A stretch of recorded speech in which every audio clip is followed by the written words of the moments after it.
মতলবের কৃতি সন্তান লায়ন মহসিন ইমাম চৌধুরী নির্বাচিত হলেন প্রথম ভাইস জেলা গভর্নর। লায়ন্স ইন্টারন্যাশনাল জেলা ৩১৫A-২ এর ৩০তম বার্ষিক কনভেনশন গত ৯ ও ১০ মে ঢাকার প্যান প্যাসিফিক সোনারগাঁও হোটেলে অনুষ্ঠিত হয়।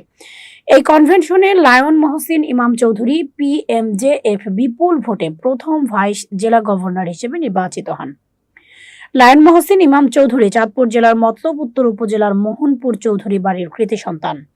ব্যবসায়িক ও সামাজিক অঙ্গনে তিনি সুপরিচিত এক নাম। তিনি দেশের স্বনামধন্য ব্র্যান্ড সমূহ ইমাম টেলিকম, স্মাইল মোবাইল, ইমাম মোবাইল এবং জিও মোবাইলের প্রতিষ্ঠাতা ও কর্ণধার।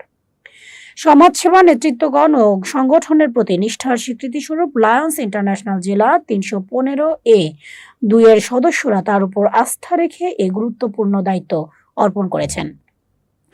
নবনির্বাচিত প্রথম ভাইস জেলা গভর্নর হিসেবে লায়ন মহসিন ইমাম চৌধুরীর নেতৃত্বে লায়ন্স আন্দোলন আরও সমৃদ্ধ ও গতিশীল হবে বলে প্রত্যাশা করা হচ্ছে।